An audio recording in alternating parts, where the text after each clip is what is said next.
Oi, eu queria falar com vocês. Olha como é que eu tô, a minha cara aqui fica mais legal assim. Olha, sim. Queria falar com vocês sobre o que eu entendo é, do Evangelho e do que as igrejas falam, algo que talvez vocês não vão ouvir dentro de denominações. E hoje eu não estou em nenhuma porque eu entendo que isso é uma coisa já ultrapassada e vocês vão entender no decorrer do vídeo. Uh, Existia quando Jesus veio à Terra, e ele deixa bem claro no Evangelho que ele veio para os judeus. Jesus veio para os judeus até quando aquela mulher chega para ele e lhe diz: olha, não é lícito tirar dos filhos para dar para os cachorrinhos. Então ele deixa bem claro que a vinda dele foi para os judeus. E quando no primeiro momento os apóstolos começam a pregar o Evangelho é o quê? É boas novas, boas notícias, né? Então essas boas novas requeriam um arrependimento, porque era pregado para os judeus. Os judeus, existia a questão da lei, e o pecado era a quebra da lei, né? Como eles estavam debaixo de uma lei, e até os apóstolos dizem que, né, que ninguém, todo mundo comete pecado, né? Ninguém é livre disso, né? Então todos pecaram, todos estavam destituídos da glória de Deus, né? Jesus vem e requer o arrependimento para que essa boa notícia aconteça para o povo judeus. Até porque ele deixa também claro que o julgamento seria para o povo judeu, né? Então existe esse primeiro evangelho que é pregado para os judeus. Depois Paulo, a caminho de Damasco, vocês conhecem a história, ele cai, né? E fica cego e recebe do próprio Cristo, glorificado, ressuscitado, o evangelho para os gentios. O evangelho para os gentios é o que? A graça, é o favor imerecido, porque os gentios não tinham nada a ver com a história, né? Eles não tinham lei sobre eles não tinham recebido a lei, então eles não precisavam de um arrependimento. Porque o que hoje em dia o pessoal se confunde muito é a questão do pecado e a questão das obras da carne. São duas coisas diferentes que o pessoal confunde muito. Então, o que é? Eu traí a minha esposa, ou eu enganei alguém, ou eu menti. E o pessoal tudo chama pecado. Pecado não, pecado era a quebra da lei. Como Jesus já pagou lá na cruz, ele disse que o escrito de dívida foi pregado lá na cruz. Então, não há mais a lei mosaica sobre nós, né? Principalmente para nós gentios, né? Então não há lei sobre nós. Hoje nós estamos debaixo da graça. Quer dizer, estávamos, né? Depois vocês vão entender isso. Mas os gentios daquela época, eles estavam debaixo da graça. Então, o que o pessoal chama de pecado hoje é obras da carne. É outro assunto que eu não vou me estender aqui. Mas enfim, então veio esse evangelho primeiro, que era para os judeus, que era para o arrependimento, para que eles pudessem se livrar do julgamento que aconteceu no ano 70, que foi a queda de Jerusalém. Então esse primeiro momento foi isso que aconteceu, por isso que ele queria um arrependimento para que eles fossem salvos desse julgamento. Que as pessoas estendem isso até hoje, as igrejas, não sei, é mais para prender as pessoas, mas enfim, não vou também me deter a esse assunto. Depois Paulo vem, traz o evangelho para os gentios da graça. Por isso que tu tem que entender que existem nesse contexto ali do ano 30, ali na morte de Jesus, até o ano 70, existia um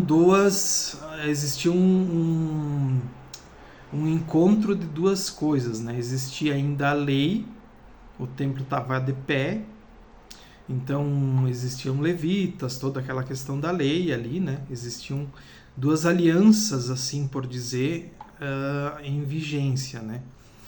Então por isso que Jesus trouxe o evangelho para arrependimento para os judeus e o evangelho da graça, dizendo, houve umas boas notícias que vocês vão ser salvos para os judeus, para os gentios, perdão. No ano 70 acontece algo que eu nunca vi em igreja nenhuma e para mim está bem claro nas escrituras, é a vinda de Jesus. Jesus vem no ano 70 como forma de julgamento. O templo é destruído, o Império Romano cerca Jerusalém, e acontece como Daniel descreve, os 3 anos e meio, mais os 3 anos e meio depois. Se tu for ver a história, se não me engano, eu não me lembro agora o historiador, mas se tu for ver a história ali do cerco a Jerusalém ali no ano 70, acontece aquilo que está descrito em Apocalipse. Enfim, é a volta de Jesus, né? Até ele fala que ele viria como uma nuvem, né? Ele usa a mesma expressão que foi usado quando Deus veio com juízo sobre o Egito. Também ele dizia que ele vinha como uma nuvem ligeira e ninguém viu Deus lá no Egito, né? Só houve as pragas e tudo o que aconteceu. É o que aconteceu na vinda de Jesus. Jesus veio e daí nessa vinda se estabelece, como está lá em Apocalipse, o Evangelho Eterno, que é descrito lá que Deus estaria o tabernáculo dele nos homens. O Deus estabeleceu seu tabernáculo nos homens e ele viveria no meio dos homens. Hoje, o evangelho que devia ser pregado era que Deus está em nós, em cada um, e não tem mais essa questão de arrependimento, de toda essa questão da graça também, é algo que já foi, né? Porque o que é evangelho, né? O pessoal diz, mas tem que pregar o evangelho. Mas o que é o evangelho? É uma boa notícia, né? E uma boa notícia já antiga não vale de nada, né? Aquilo que já aconteceu, né? Se eu disser para você, ontem choveu, e você já viu aqui que choveu, né? Então é algo que não precisa ser pregado. Aquilo que Jesus diz, ir de pregar o evangelho, ele estava falando para os seus apóstolos, né? E era para pegar na terra de Jerusalém, nos povos, nos judeus, né? Nos povos, nos filhos perdidos da casa de Israel, porque os judeus tinham se espalhado, né? Paulo foi para os gentios e agora com a volta de Cristo, que eu vou ver se eu faço um outro vídeo para mostrar para vocês que a volta de Cristo já aconteceu no ano 70, nós vivemos o Evangelho Eterno, que é Deus em nós. No meu entendimento, eu acredito que não precisa estar em templo, cultuando, fazendo todos aqueles rituais, que é uma coisa, para mim é ultrapassada, que eu não vejo sentido, né? Não condeno quem faz, acredito que até é proveitoso, para mim por um tempo na minha vida foi proveitoso, mas chegou um tempo que agora eu não vejo mais sentido nisso, né? Entendendo o que eu entendo hoje do Evangelho, né? Do que é o tempo que nós estamos vivendo, né? E isso eu descobri só depois que eu comecei a ler a Bíblia, entendendo quem estava escrevendo, para quem estava sendo dirigido aquele texto, com pelo menos simples interpretação de texto, né? Que às vezes a gente não faz, né? A gente lê a Bíblia como se fosse tudo para nós, né? E não, ela foi escrita, tem textos que ainda podem ser utilizados para nós e tem textos que foi por uma época, né? Então você tem que diferenciar isso. E isso para mim foi um marco d'água que mudou a minha forma de pensar e hoje eu penso diferente. talvez você diga, mas então agora o pessoal pode fazer e acontecer. Não. Se você praticar qualquer coisa, você vai pagar. Se eu trair a minha esposa, eu posso perder o meu casamento. Então, as pessoas que não têm noção nenhuma, né? Que pensam assim, então se não tem pecado, eu posso praticar qualquer coisa. Não, né? Eu acho que cada um sabe o que tem que fazer, mas essa questão do pecado e está bem claro no texto, eu vou ver uma hora se eu faço um vídeo sobre isso, é a quebra da lei.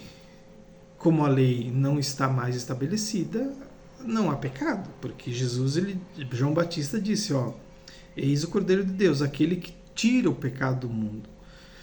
Então Jesus veio e removeu o pecado do mundo. Se ele removeu, como é que tem? Então é uma coisa bem complicada, né?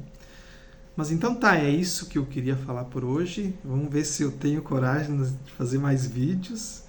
E eu vou tentar esclarecer essas outras questões que eu falei no vídeo. E fica para uma próxima. Até mais!